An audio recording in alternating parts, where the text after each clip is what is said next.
What's up everyone, it's UnsungNPC back here with another class video. Today we're taking a look at the Monk class. The Monk class is, I want to say, a popular class in this game, but really it's only popular because people like to dip it. They like to dip into the Monk class. But today I'm going to be talking to you guys about all that the Monk and the different archetypes can do, and maybe you'll find that you want to try a true full class Monk yourself and see what it's all about. So, before we get into that though, I just want to remind you to like this video, subscribe if you enjoyed it, if you find it useful, and check out the Discord link in the description below and join the Discord where we chat about everything game and RPG and CRPG and MMO and literally everything. And also check out my streams when they start back up after the holidays. Now, on to the Monk. So, the Monk class. High melee combat, this is correct. And some good defense, yes, I would agree. A little smidgen of magic, but more like key power. And yeah, they're pretty easy to play because they're very straightforward. Like, with the feats you get from leveling up and the bonus feats, you'll be able to take pretty much every Monk feat that you could want. You just have to pick a style and call it a day. It's very straightforward, very simple to do, but there is a lot, and that's what makes it kind of daunting to look at. The other thing you have to note, monks have to be lawful. They can be lawful good, lawful neutral, or lawful evil, but they have to be lawful, okay? Because of that self-discipline, all right? Everyone knows chaotic people can't be self-disciplined. That's a fact. Okay, so the Monk. We've got high fortitude, high reflex. We love those two high saves. And a low will, but this is a wisdom-based class, so it's not going to matter that you have a low will because you'll be able to top it off with your high wisdom score that you will have. Full BAB, which means you are getting all the way to base attack bonus 20 at the end of it. And a good starting HP here, as well as mobility and athletics, persuasion, religion, world, perception, and stealth. A honestly really good array of skills to choose from here. So, let's take a look at what this Monk can do. The key thing with the Monk is the improved Unarmed Strike. Okay, the Unarmed Strike is their main method of combat here. Okay, they're considered to be unarmed even when making unarmed attacks. They're considered to be armed even when unarmed. Sorry. Okay. And the damage of your unarmed attack is going to be different based on your level. So as a medium creature, you will start out with 1d6 damage. And then once you get to level 4, 1d8. Once you get to level 8, 1d10, and so on, to eventually being 2d10 damage per unarmed strike at level 20. That's a lot of damage.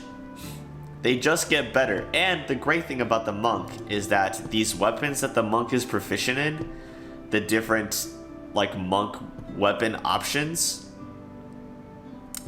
you are allowed to use your Unarmed Strike damage track with those weapons as well. So if you want to use nunchucks or kamas or anything like that, they will also follow the damage scaling and become increasingly more powerful as well, which is super cool. Very nice that they let you do that. You are not proficient with any sort of shields or armor, and to gain all of your powers and bonuses, you need to remain unarmored. You can wear a shirt or a robe of some sort, but you can't wear actual armor, okay? Monks also get a number of bonus feats as they level up, including one at first level, which is always nice. And they get an ability called Flurry of Blows. Basically what Flurry of Blows does is whenever you do a full attack action, where all you do is stand there and attack, you get an additional attack, okay? This stacks with haste or using weapons that have the speed property. So if you're doing any hasted or speed weapons, this will give you another attack on top of that, okay? it stacks with it. Alright?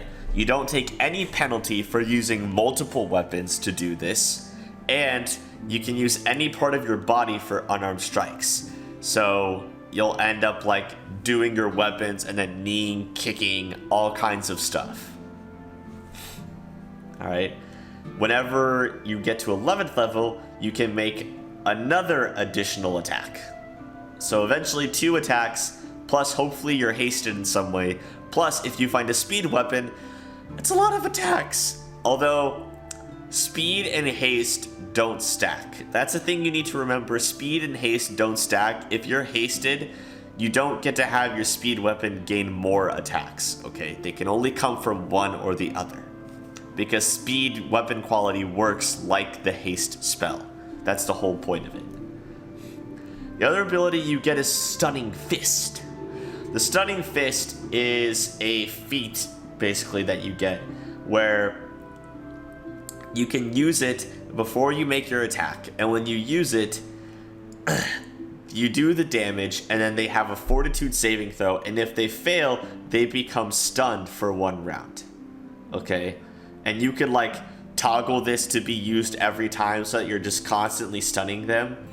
I will say the issue with this ability is that fortitude saves for these demons are high. I would not place your bets on Stunning Fist, okay? I would leave it. I wouldn't mess with it unless maybe you're fighting some cultists or something that you know has a low fortitude save, but most demons are not going to be affected by this successfully. Eventually, your Stunning Fist can instead fatigue someone for a minute, or you can have them sicken someone for a minute. And these are optional toggleables. You don't have to do these. You can still stun, but you can trade the stun in for one of these as you use it, which is really cool. So, the next thing about the monk is they get a key pool. Okay, the key is like their main currency for their powers. It's like a magus' arcane pool, an arcanist's arcane pool. It's a key pool, okay? The key pool is equal to half your level plus your wisdom modifier. Okay, wisdom modifier is key. Ha, key. Ha. So at 3rd level, your unarmed strikes get to be treated as magic weapons for overcoming damage reduction. At 7th level, they also are treated as cold iron and silver, which is cool. At 10th level, they are also treated as lawful for overcoming that chaotic damage reduction. At 16th level, they are treated as adamantine for overcoming the damage reduction that doesn't have an exception.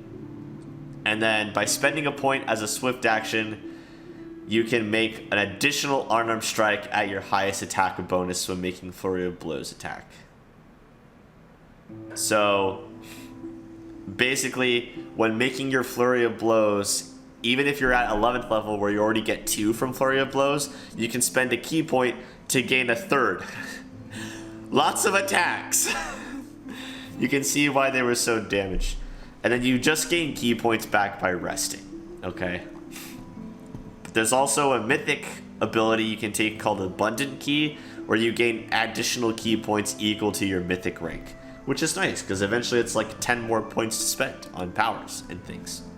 The next thing for the monk is the AC bonus. First of all, monks add wisdom to their AC and combat maneuver defense. That's huge out of the gate. Additionally, once every 4 levels, you also gain a +1 bonus to your AC and combat maneuver defense, up to a +5. So you'll have those +5s on top of your wisdom bonus, on top of your dexterity bonus. That's so if you max dexterity and wisdom out for these monks, which you should do, then that's a lot of bonus going to your defense, and it makes you a very defensive character. Monks make great tanks, this is a fact. So, you get bonus feats as a monk. You start out with these selections of feats, and then at 6th level you add Improved Trip, Improved Disarm. At 10th level you can add Improved Critical, Improved Blind Fight. And yeah, you'll just add those as you go. You also get key powers. These key powers are powers you can select from pretty much almost every other level, really. And you don't unlock more as you go.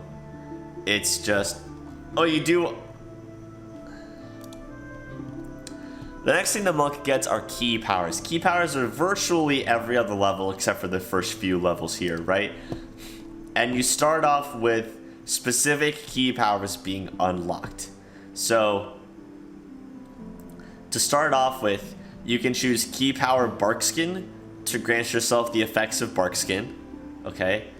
You can grant yourself key power Sudden Speed to give yourself a swift action to be able to just increase your speed by 30 feet.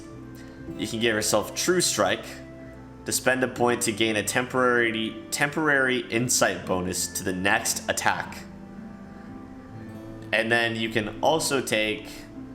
Where is it? Yeah, Barkskin. Scorching Ray. Scorching Ray, which is a ranged touch attack as per the Scorching Ray spell. Okay. And as you level up, you'll gain other powers. Abundant Step gives you a little dimensional hop. You've got Cold Ice Strike, which is a line as a swift action. That is a reflex save for them to dodge and do cold damage. You've got Diamond Body to be immune to poison. Diamond Soul to give yourself spell resistance, which I think is a great ability. You've got Poison, which you can use a melee touch attack to give someone poison that deals 1d3 constitution damage per round for 6 rounds, which is actually huge.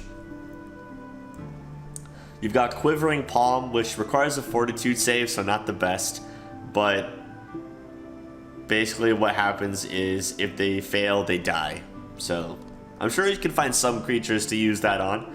Restoration as per the Restoration spell. Shout as per the Shout spell. Spit Venom to be able to blind someone for a round. And if they fail the save, they also gain a poison that deals ability damage to them.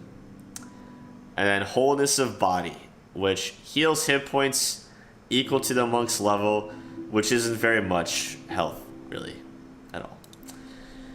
So those are the key powers. We've already gone over your key strikes. Next up, we have Evasion and Improved Evasion. So you can pause and read exactly what those do, but I've gone over them before. You also get Fast Movement, so you get a plus 10 bonus to your speed, and then every 3 levels thereafter improves it by another 10 feet, which I think eventually makes your speed like 90 feet or something, which is insane. Still Mind gives you a plus 2 saving throw against enchantment spells, which is awesome because those are very prevalent in this game. And then Purity of Body gives you immunity to all diseases, including supernatural and magical, including those pesky demon diseases that keep hitting you. They're out there. And then next you get Style Strikes. So Style Strikes are strikes that you can do whenever you're using Flurry of Blows. You can designate one of your Unarmed Strikes to use one of these Style Strike abilities. Eventually you'll get all 4, and eventually you'll be able to use 2 and 1. But right now you can only use 1 at a time. But you can eventually get them all and decide which ones you want to use when. Defensive Spin. If the attack hits, the monk gains a plus 4 bonus to AC against any attacks made by the target, which is super cool. Hammer Blow. Basically, if this hits, the monk rolls Unarmed Strike damage twice, adds both rolls together before applying strength, so its strength is only still added once. And it's not multiplied on a critical hit, but it lets you do the damage twice, and later on that gets huge because that's like 4d10 instead of 2d10, right? Leg Sweep allows you to attempt a free trip attack to trip them, and then Shattering Punch, if the attack hits, it bypasses any damage reduction. I would recommend taking the damage reduction one first, because you'll be able to just bypass any of that demon damage reduction really early on, which is going to be huge for you. Being a monk with just unenchanted, like magic, like non-magical fist attacks. Eventually you do get different enchantments on them, right? All your key strikes. but being able to take this early on, I think, is still a good one. I would take this one first, and then whether you're damaged or defensive, you can decide if hammer blow or defensive spin is best. And then leg sweep is just, you know, whenever you feel like you want to get into the tripping. If you don't want to, don't mess with it. But that's the monk. It's pretty straightforward, like I said. There's not a lot of things to choose from. And eventually, like, you'll get almost all of these key powers by the end. So it's just a matter of, like, which ones do you want first? Which ones are more important, right? So, not too bad. Next, we have the Quarterstaff Master. The Quarterstaff Master is a monk that uses, you guessed it, a quarterstaff. So, it changes the game a little bit. Instead of Stunning Fist and any of the Stunning Fist things, you get Perfect Strike. Okay, this is the same as a Zen Archer. If you've ever played with land, you know what this is. Okay, basically you use it and then you get to roll your attack roll twice and take the higher result. And then you can use this once per day for every 4 levels that you have. So Perfect Strike just lets you get a more accurate strike, which is really cool. And then Flurry of Blows, it pretty much works the same way. The difference is it's for quarterstaffs only. Okay, so now you can only use quarterstaff. This is the whole point. The Unarmed Strike damage increase is also taken away. Instead, you get these quarterstaff damage increases. So at 4th level, it acts as if one category size larger. So I think 1d8 goes to 1d10. And then it happens again, which I would say 1d10 becomes 2d6, and then it happens a 3rd time to where 2d6 becomes 2d8. So it eventually only gets to 2d8 damage, which isn't as much as like a regular monk, but it's still nice that they gave you the damage stuff, and then you also gain different abilities than you would with a normal unarmed strike. So for your style strikes, you get trip, and then sunder, and then disarm. So this is definitely more of the combat maneuver variant monk, because instead of your normal style strikes, you can trip them, sunder their armor, or disarm them. And that's what you're going to be doing with the quarterstaff for the most part. So you want to make use of those combat maneuvers to the best of your abilities. So besides that, everything else seems to be the same. Okay, you miss out on your different style strikes in exchange for these. You miss out on damage in exchange for this damage. You miss out on key strikes because you're not using unarmed strikes. You're using your quarterstaff instead. Flurry of Blows is still here just for quarterstaffs only. Stunning Fist is changed to Perfect Strike. Okay, and you still have a key pool and all your key powers and bonus feats. Okay, you just changed up some things here. But yeah, it's quarterstaff focused. It's people that want to use quarterstaffs. There you go. You've got your quarterstaff on lock. You do some different things.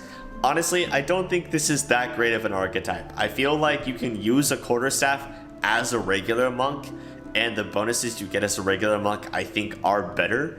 So for me, I would throw Quarterstaff Master in the garbage where it belongs, but that's up to me, and you're allowed to make your own decision.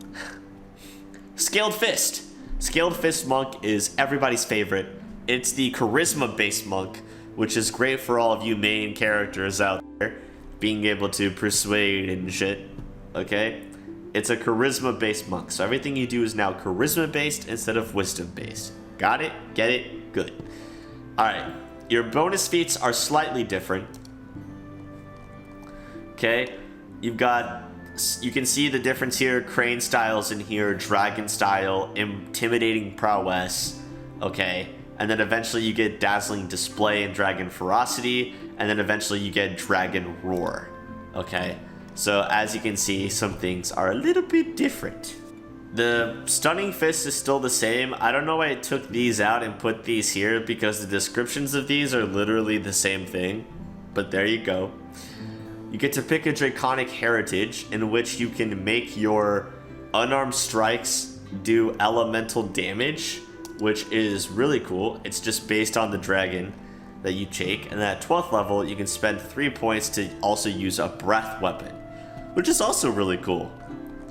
So you can choose what kind of dragon you want to be, and then get that element going.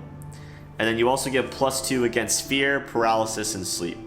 I feel like the +2 against paralysis is very nice. +2 against fear and sleep, nothing to really sneeze at because those effects don't happen that much in this game, but the paralysis is nice. Paralysis is nice. You give up Still Mind for Draconic Metal, that was the point. And you still get your key pool, okay, and your different key strikes. That's still a thing. I don't know why they put it up here. I think it's literally the same thing. It's just that you use charisma instead of wisdom, but they didn't even fix that. They still kept it wisdom. I guarantee you it's charisma. Don't think that it's wisdom. It's a typo they have yet to fix. Your key powers are also exactly the same. The only difference being is that stuff is related to charisma instead of wisdom. Okay? But that's the main difference. Most of this is the same. It's just some dragon things added on top. This is obviously just the charisma variant of Monk. It's here if you want that kind of change of pace, or if you just want to be a dragon. Dragons are cool. So there you go. Next up is Sensei. This is your Bard Monk, your Bunk. Okay, so instead of your bonus feats, okay, instead of your bonus feats, you get different performances. You also give up evasion, which is fine by me, to be honest. Your reflex is already freaking high anyway. Okay, so you get advice, which replaces Flurry of Blows, okay? Basically, what advice does is it just gives you the ability to use different performances. So you'll get Inspire Courage, as per the Bardic performance, Inspire Competence, as per the Bardic performance, and Inspire Greatness, as per the Bardic performance. Okay? It's a standard action, maintaining it as a free action, just like a Bard's performance. You get Insightful Strike as your first thing, so you can use Wisdom bonus in lieu of Strike or Dex on attack rolls and combat maneuver checks with Unarmed Strikes. So on top of Wisdom for AC, you're now able to use Wisdom for combat maneuvers and attack. That, I think, is very, very powerful. That way you can just streamline Wisdom and you'll have everything boosted without having to worry about everything else. AC, defense, maneuver bonus, attack rolls, and Wisdom saving throws. That's a lot of Wisdom being boosted. Okay? You also gain Mystic Powers and Mystic Wisdom. So, Mystic Powers, basically what happens is you may use your advice ability when spending points from your key pool to activate a class ability in order to have that ability affect one ally within 30 feet. So instead of having your key ability affect you, you can have it affect your ally within 30 feet.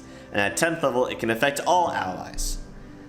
And then Mystic Wisdom, you can grant one of these to an ally, and then eventually you can grant one of these to all allies at 14th level. So it's about giving all of your allies bonuses. This is the true support monk, and as you can see, they gain all of the knowledge and lore skills as well, added on to their different skills. But this is the support monk, granting all of these performance bonuses, granting your key abilities and these other abilities to all of your allies. Very, very powerful support character, in my opinion. I like this one a lot as a teacher. I enjoy this class very much. The Sohei. The Sohei is your mounted combat monk, which I will be honest, until I got ready for this video, didn't realize this existed, okay? Mounted combat monk sounds crazy, but it sounds cool too. So you give up your bonus feats for different variances of bonus feats. You give up your different key strikes here as well, okay? The bonus feat difference, all it does is it's the same array of bonus feats, but instead you also add mounted combat bonus feats to the choices, like any other mounted combat class, right? Okay. You still get Flurry of Blows. You're now proficient with all weapons and light armor. Okay. Unarmed Strike damage does not increase at 4th level and above. This is encouraging you to choose a weapon to specialize in.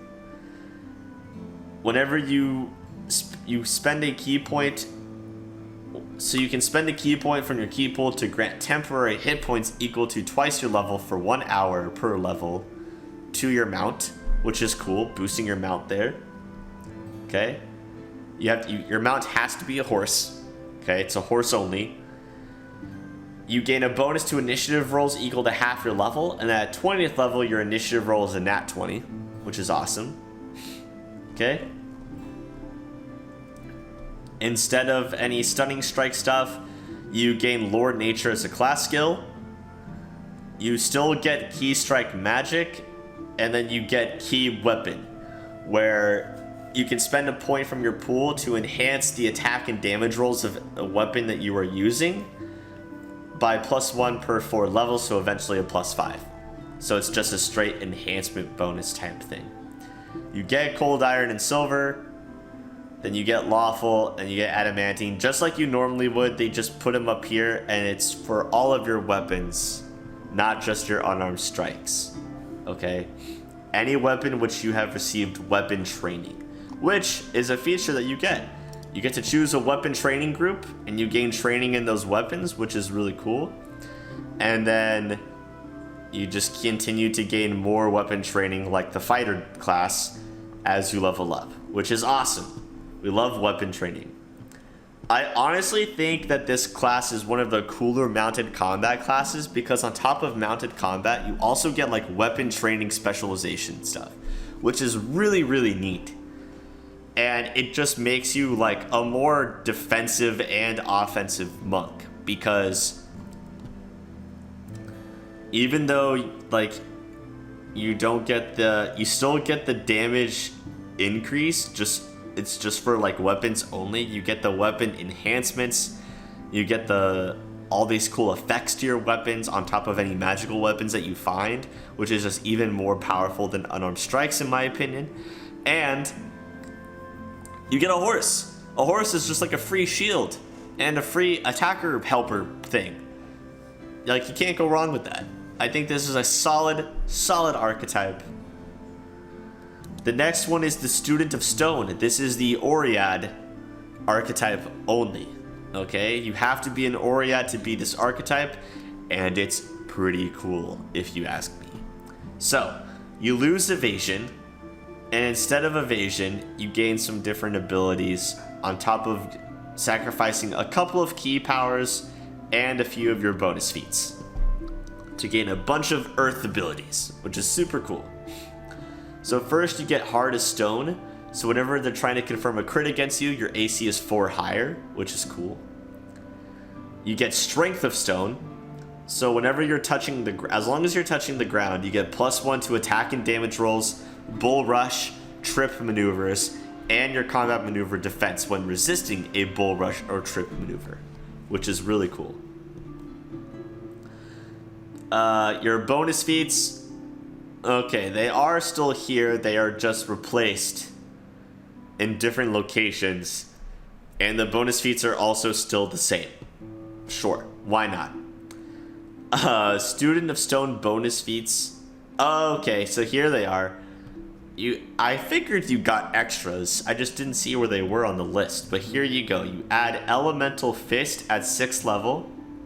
And for Elemental Fist, you can only deal acid because that's the Earth variant. You also add Shaishin Style, Shaishin Skin, and then Shaishin Earth Blast. Okay.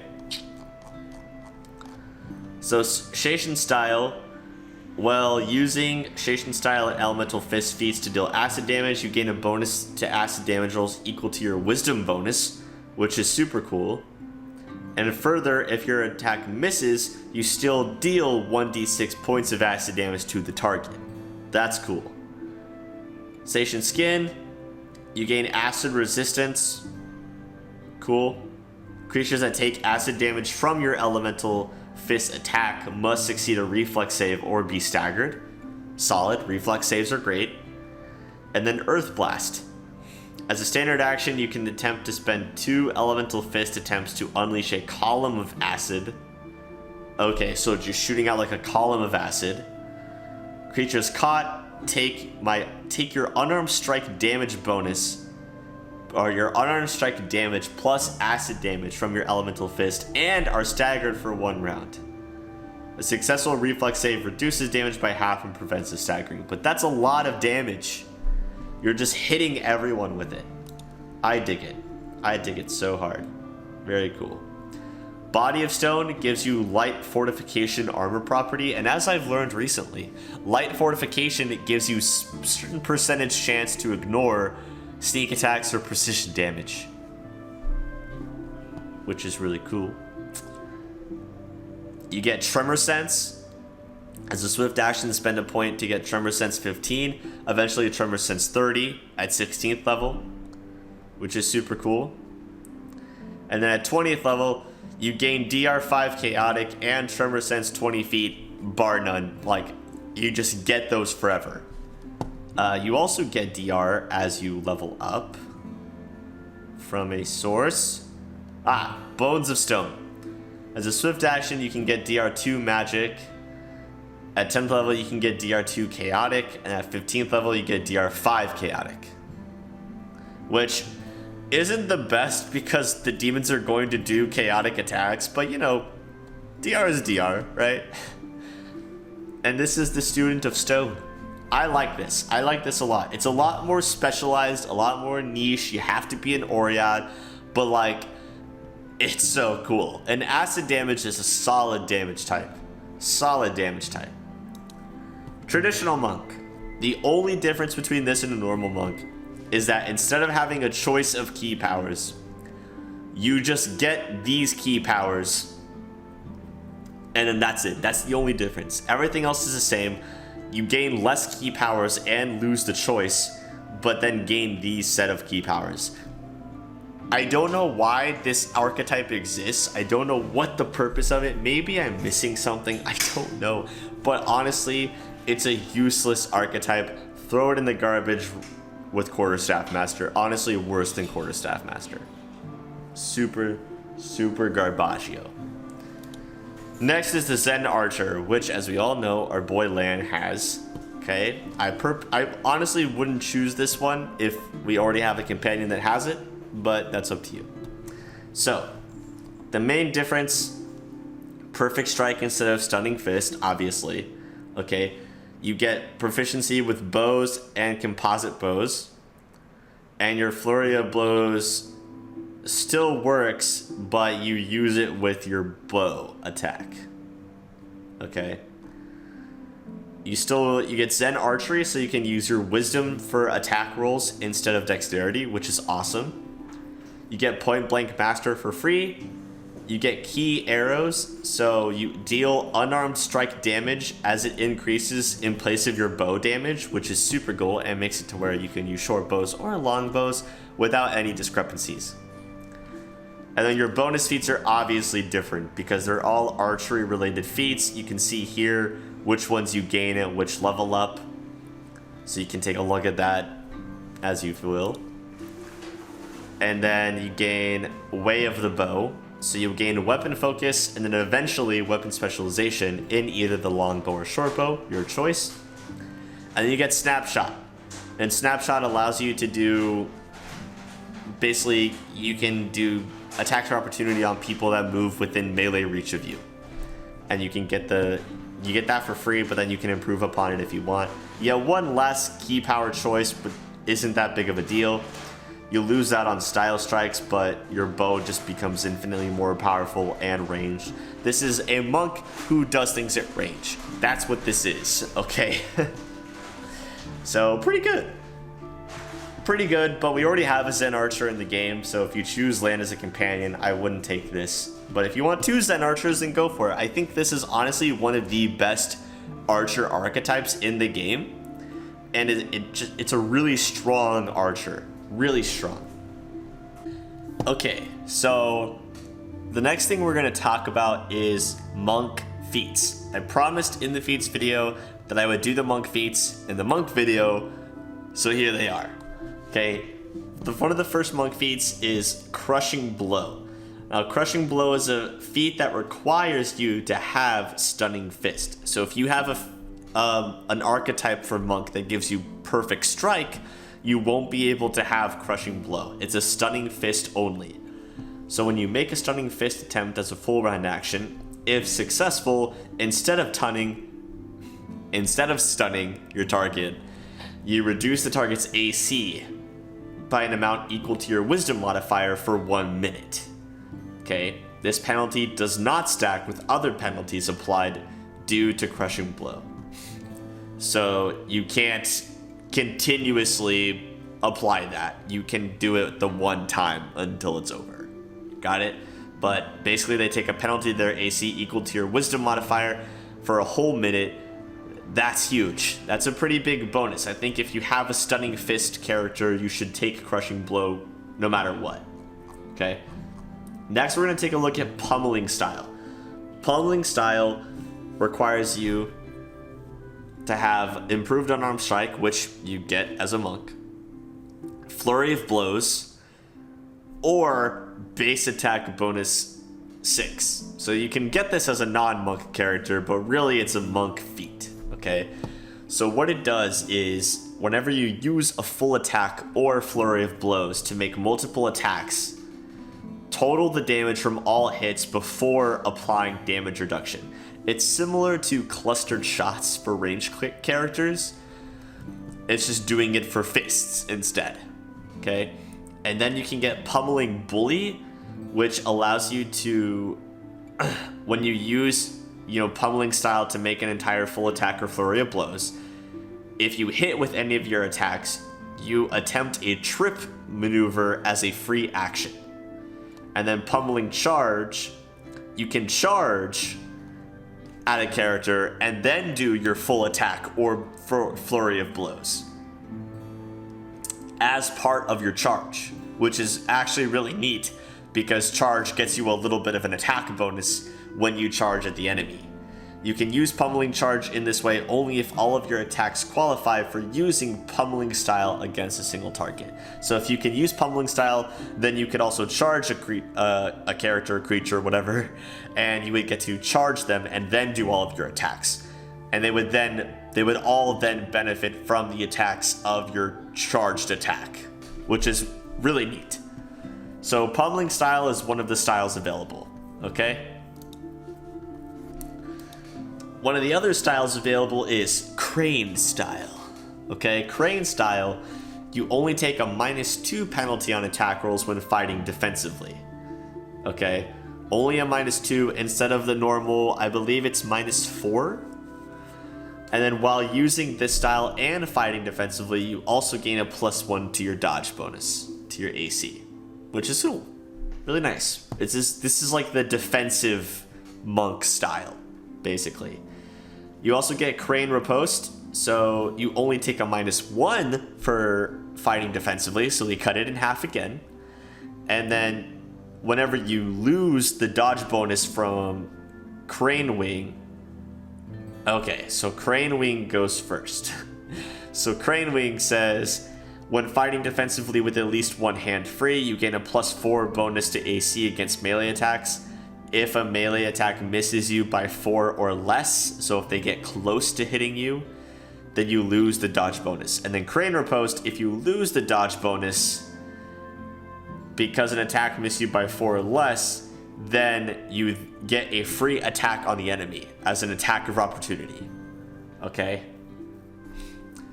So, defensive, +1 to your AC, -2 to your attack rolls instead of -4 for fighting defensively. Then, if you're fighting defensively with at least one hand free, +4 dodge bonus to AC unless someone gets really close to hitting you. And then if they get close to hitting you, you can then take an attack of opportunity against them, but also you cut your attack penalty in half again. Basically, all of these styles benefit more by taking the full set of 3 style feats. Okay, so these all go together. The Pummeling Style ones all went together. There's bonuses gained by taking all of them in a set. Okay. Next up, we got Dragon Style. So Dragon Style, when using Dragon Style... Okay. When using Dragon Style, you get a +2 on saving throws against sleep effects, paralysis, and stunning effects. And then you can add 1.5 times your strength bonus on the damage roll for your first Unarmed Strike on a given round. Okay? That is what Dragon Style does. And then they have Dragon Ferocity and Dragon Roar. So, Dragon Ferocity, while using Dragon Style, increase your strength bonus on an Unarmed Strike damage rolls by an additional 1/2 your strength bonus to a total of double your strength bonus on the first attack, and then 1.5 times your strength bonus on all other attacks. That's huge. That's a lot of damage output. When you score a critical hit or a successful stunning fist attempt on an opponent, that opponent is also shaken for 1d4 plus your strength bonus in a number of rounds. So you're shaking them, and you're also getting a lot of your strength bonus damage onto your attacks. So this goes well with a strength-based monk, rather than a dex-based monk or a wisdom-based monk, okay? And then Dragon Roar, you gain an additional stunning fist attempt per day, and then while using Dragon Style as a standard action, you can expend your 2 stunning fist attempts to unleash a 15-foot cone of Dragon's Breath, okay? They will take your Unarmed Strike damage and become shaken for 1d4 rounds. A successful will save will prevent the target from being shaken, but does not half the damage. So everyone in the 15-foot cone will still take your Unarmed Strike damage, which is a lot of damage to a lot of enemies. There's lots of swarms of enemies in this game, so being able to kind of hit them all at once is kind of a big deal. Alright? So like Pummeling Style, this is also a damage-heavy style, but it's catered towards strength-based monks, specifically Scaled Fist monks, because they get this as an option for their bonus feats, while a normal monk does not. Okay.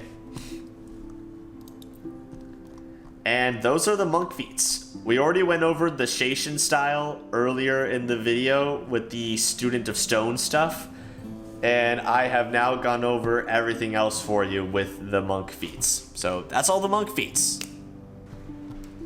Okay. So there you go. You got monk, which is a solid start. Quarterstaff master, which we throw away. Scaled fist, which is charisma variant. Sensei, which is the support monk. Sohei, which is the mounted combat weapon specialist monk. Student of Stone, which is the earth, acid, Oread monk. Traditional monk, which we throw away. And Zen Archer, which is the ranged monk. I can't give any of these monk plus because they are all just completely different variants of the monk class. So for that reason, I cannot do that in good conscience. But we did throw away 2 of these archetypes, which hopefully makes your decision process a little bit easier as you continue on through the monk class. So there you go. That's the monk. Okay? Thank you for watching. I hope this is helpful to you. And, you know, decide that maybe you want to try out one of these cool archetypes, try out the monk, see what's what, and have fun with it. And yeah, thanks for watching this video. If you liked it, if it was helpful, give it a like, subscribe for more videos coming out soon, and join the Discord. As I said before, it's a fun place. We love to have you. Yeah, I'm UnsungNPC, and I will catch you guys in the next one.